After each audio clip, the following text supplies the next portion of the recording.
So this is what my book project has attempted to document in both words and pictures. Not with my essays or photos, but with 30 of the country's many writers and farmers and chefs and medical researchers with images from over 70 different photographic resources. The harsh reality for all of us is that the CAFO production model is by its own accord bumping up against some very serious limitations. The real cost of these production systems, often cleverly hidden from public view, are mounting, and they will be paid by all of us. Let's talk about a few. Production diseases. Certainly all production operations have risks, small or large, organic or conventional, national or international. But with the heavy concentration of nearly genetically identical animals housed in these operations, when a disease appears inside a CAFO, it can sweep through an animal population and go out in the food system in a hurry. This past August recall of 500 million eggs from salmonella contamination points to one of the serious drawbacks of mega-scale animal confinement systems. Those 500 million eggs originated from just 2 CAFO operators in Iowa. The loss of farm communities, which Kendra talked to earlier. The rise of CAFOs over the last 50 years has coincided with the loss of millions of family farmers.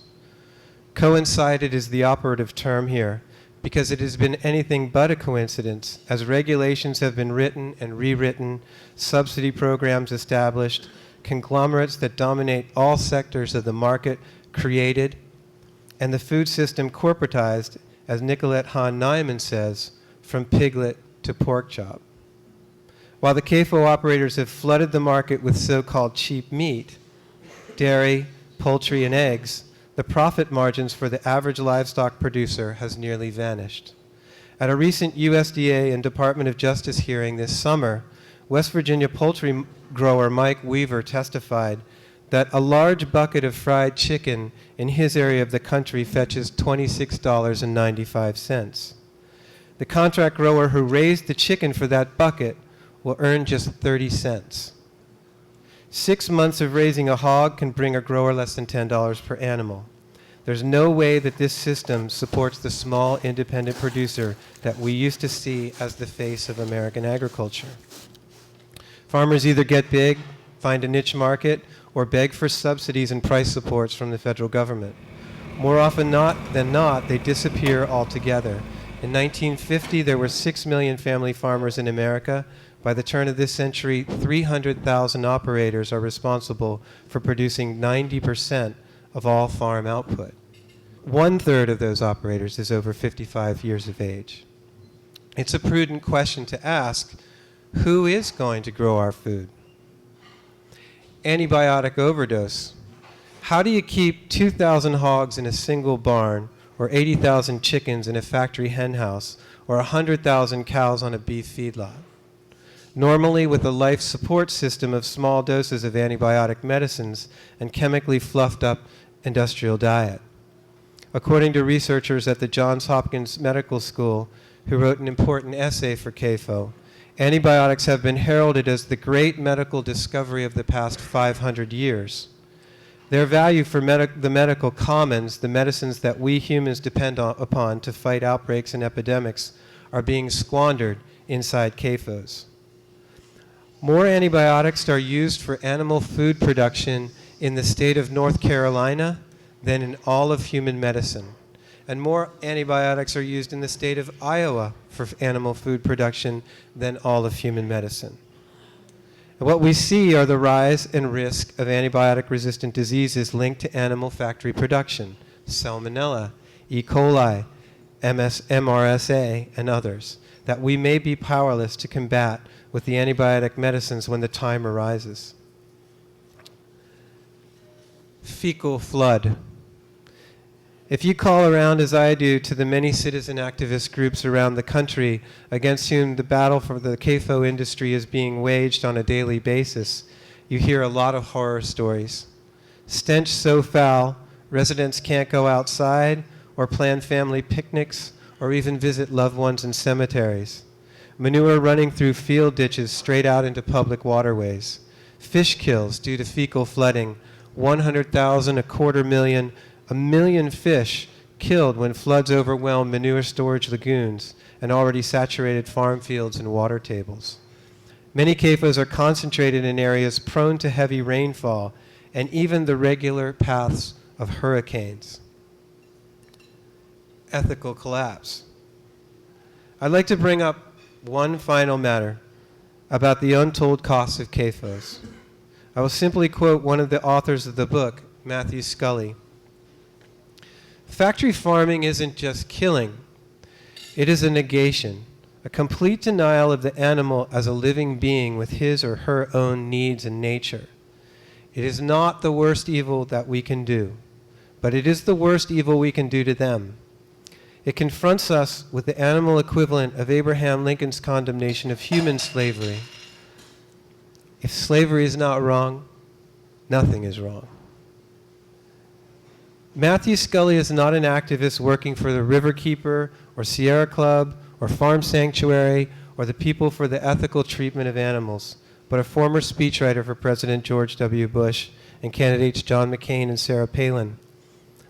And as he writes in his excellent book, Dominion, the ethics of animal raising and slaughter is not the territory of the right or left, of conservative or liberal, but the issue of right or wrong, of human decency or inhumanity. I truly believe if you take some time to consider the measured words of the many authors and essays in this book, to look at some of the many hundreds of photographs inside, we will all come to the same conclusion. We can definitely do better than this. Making healthy foods more affordable and accessible to all citizens must become local, state, and national priorities. Americans already eat more animal protein than the USDA dietaries recommend, an average of 5.5 ounces of protein from meat, fish, beans, and nuts combined daily. Meanwhile, 2/3 of Americans are classified as either overweight or obese, with most of their saturated fats traced back to grain-fed animal foods. There have to be better ways, even if we have to pay a bit more up front for our food, even if we have to alter our eating habits, even if we have to make the choice, as 11-year-old Burke Bear recently described at the TEDx Next Generation Conference in Asheville, North Carolina, you can pay the farmer or you can pay the hospital.